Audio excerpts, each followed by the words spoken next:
बस रक्षा, बस। जो हुआ सो होना नहीं चाहिए था, लेकिन अब हमारे बस में कुछ भी नहीं है रक्षा। अगर है तो सिर्फ इतना कि हम अपने बच्चों के लिए, अपने परिवार के लिए अपने आप को संभाले रखें। बस रक्षा, रो रो के अपनी जान दे देगी क्या? श्रुति का क्या होगा? वो तो बेसहारा हो जाएगी ना।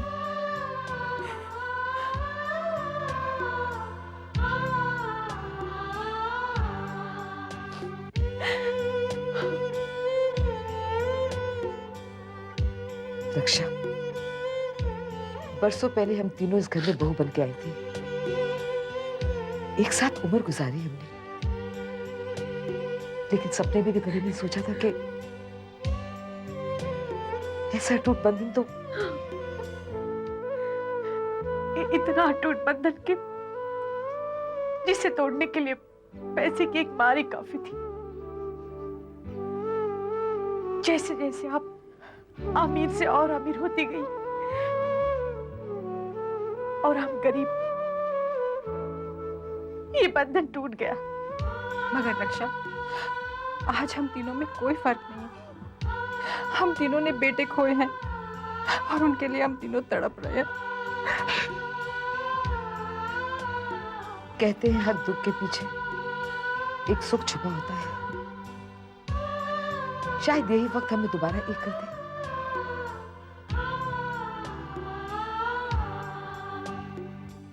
रक्षा, पिछले दिनों हमने तुम्हारे साथ बहुत बुरा बिहेवियर किया, उसके लिए हम शर्मिंदा हैं। हमें माफ नहीं करोगी? एक शर्त पर। कैसी शर्त? आप श्रुति को दोबारा इस घर में लाकर उसे उसका हक दे दीजिए, तो ही मैं आपको माफ कर सकती हूँ।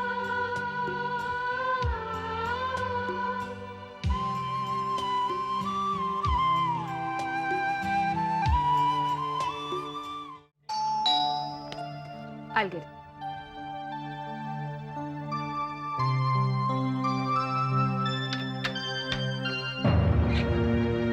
अरे, आप लोग यहाँ? आइए आइए, अंदर आइए, प्लीज कम इन।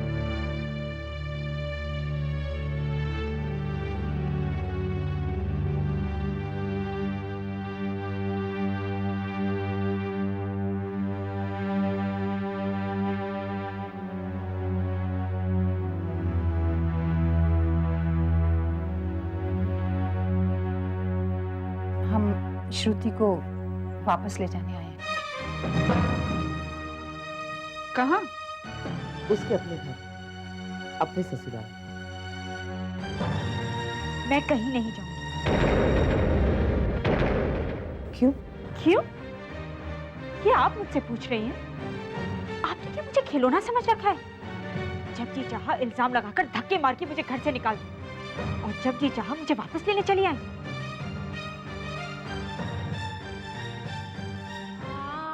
नहीं चाची, आप शायद सब कुछ भूल गई, लेकिन मैं कुछ भी नहीं भूली। वो एक एक गाली जो आप लोगों ने मुझे दी, वो एक एक घिनौना इल्जाम जो मुझ पर लगाया, सारी दुनिया के सामने मेरे ही पति के 13वें वाले दिन मुझे जलील करके पुलिस के हवाले कर दिया। नहीं चाची, मैं कुछ भी नहीं। मुझे उस दर्द कड़वाहट के सिवा और कुछ भी नहीं। आप लोग यहाँ से चली जाइए। मैं आप लोगों के साथ कभी कहीं नहीं जाऊंगी, कभी भी नहीं।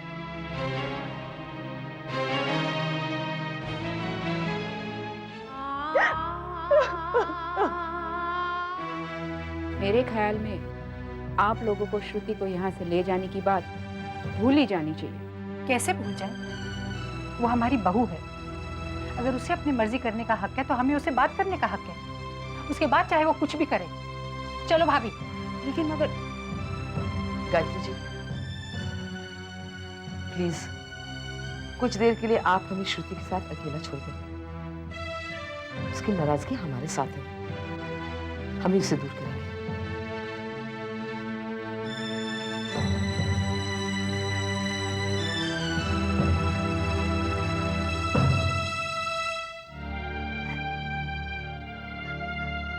श्रुति बेटा, हमारे साथ घर वापस चलो।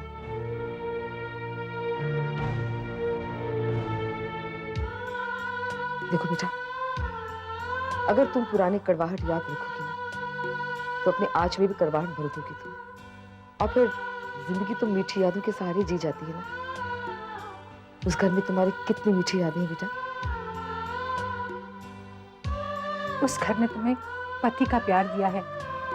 इतने प्यार करने वाले सास, ससुर, देवर, देवरानी और ननद जो तुम पे जान निछावर करती है, ये सब उसी घर की देन है बेटा।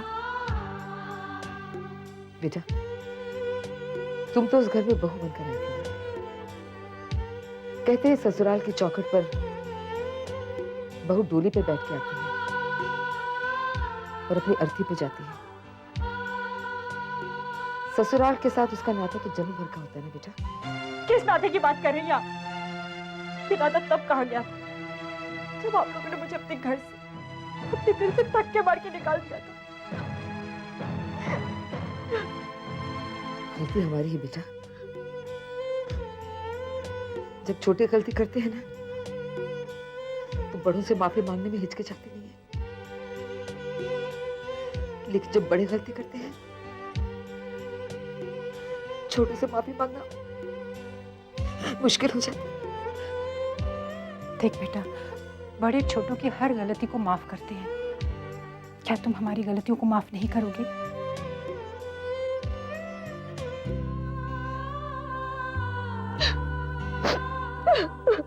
बेटे को हम पहले से खो चुके हैं,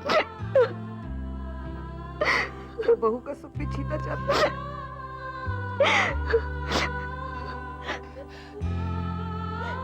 मेरे पापों की सजा मिल चुकी है,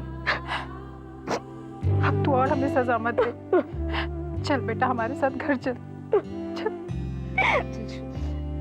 प्लीज चल श्रुति।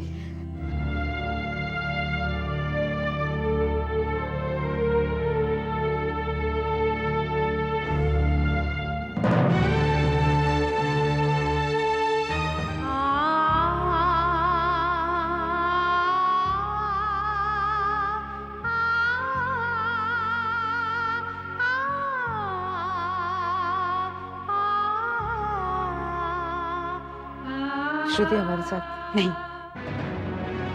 ये कहीं नहीं जाएगी। श्रुति, तुम मुझे छोड़कर कहीं नहीं जा सकती।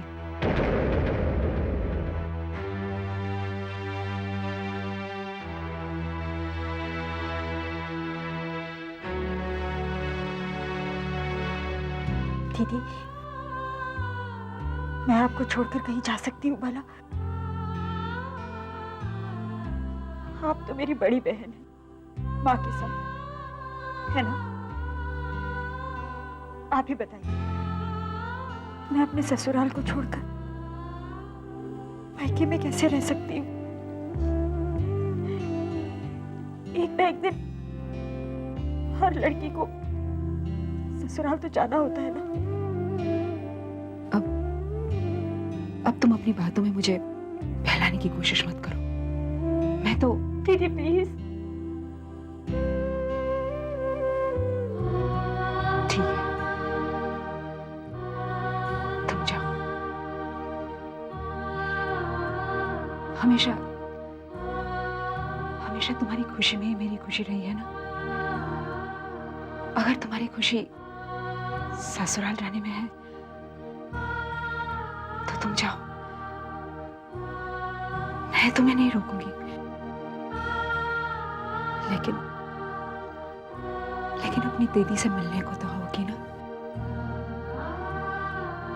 वहां जाकर मुझे भूल तो नहीं जाओगी ना? अरे नहीं दीदी, मैं इस घर से दूर जा रही हूँ, दिल से दूर नहीं जा रही। और वैसे भी आपको देखे बिना मेरा दिल भी तो नहीं मानेगा ना। मैं मैं आपसे मिलने रोज आऊंगी। ठीक है,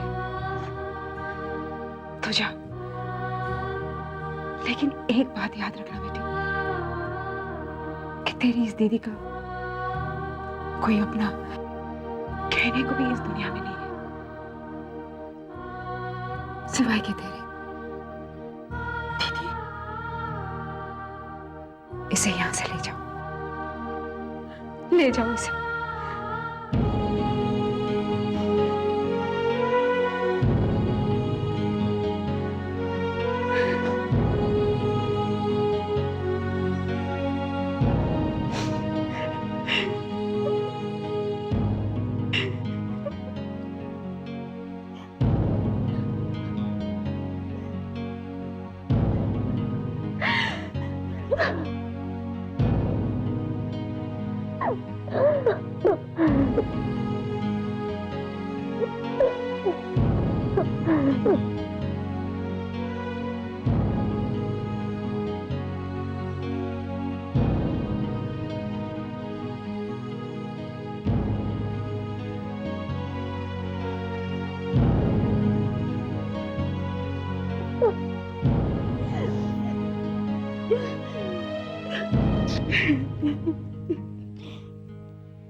रुक क्यों गई बेटा? अच्छा,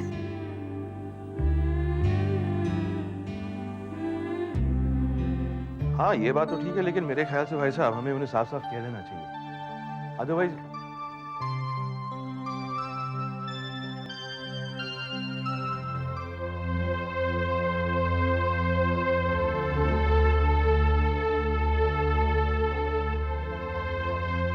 बरसों पहले की गलती आज हमने सुधार दी है। हम श्रुति को घर वापस ले आए। वाह, जिंदगी में पहली बार अकल वाला काम किया है। वेलकम बेटा, जीती रहो बेटे, जीती रहो। वाह, हाँ ये बात है, अब हो गई हमारे घर की मूरत पूरी। सच, तुम तीनों को साथ देकर दिल को ठंडक पहुंची। जाने अनजाने जो दुख मैंने आप लोगों को दिए हैं उनके लिए आज आप सबसे माफी मांगती हूँ। कैसी बातें करती हो बेटा? हमने तो तुम्हें कभी का माफ कर दिया है।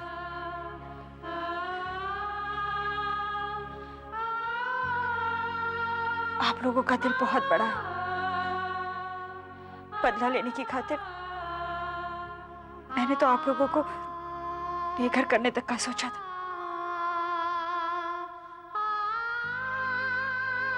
मैं दोबारा इस घर में आप लोगों के दिल में जगह पाऊंगी, ये तो मैंने ख्वाबों में भी नहीं सोचा था।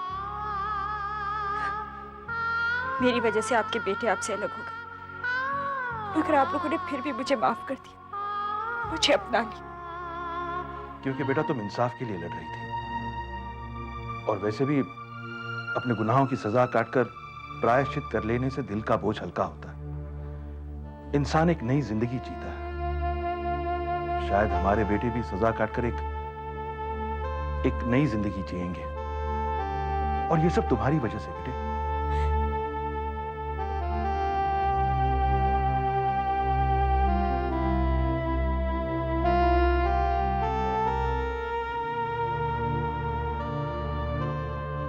हमने सोचा था श्रुति के लौटते ही सबके चेहरे पर मुस्कुराहट वापस आ जाएगी, लेकिन यहाँ तो सब उल्टा ही हो रहा है।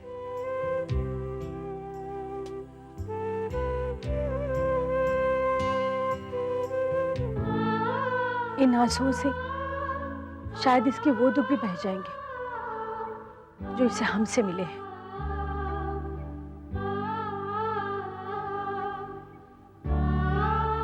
जा बेटा, अपने कमरे में जाके आराम कर।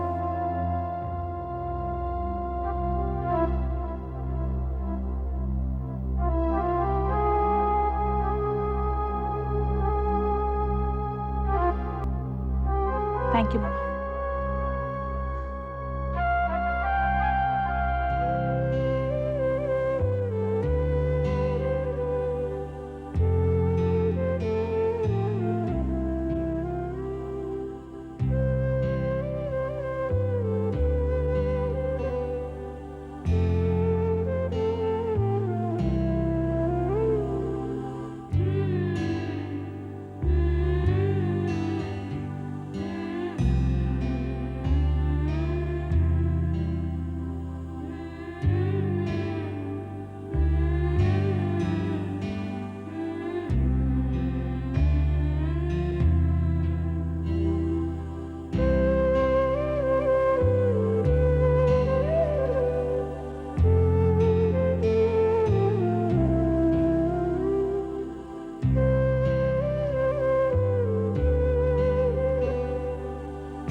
लौटो तुषार,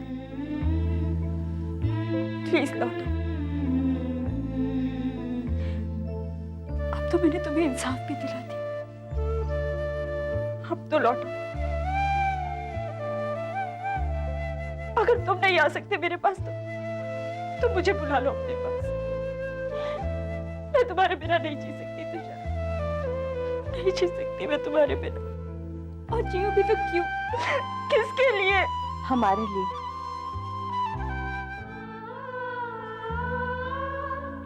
हाँ बेटा, तुषार भी यही चाहता है। वो जानता था कि उसके बाद उसके बूढ़े माँ बाप का सहारा कोई होगा तो वो तुम। नहीं मम्मा, मैं तुषार के बिना नहीं जी सकती। नहीं बेटा, ऐसा नहीं बोलते। आज बरसों बाद तुम हमारे पास आई हो। अगर तुम इस तरह बोलोगी तो तुम्हारी ये सांस खत्म हो जाएगी। नहीं मम्मा, ऐसी बातें मत कीजिए। तो तुम मुझसे वादा करो कि तुम दोबारा ऐसे शब्द कभी मुंह से नहीं निकालोगी।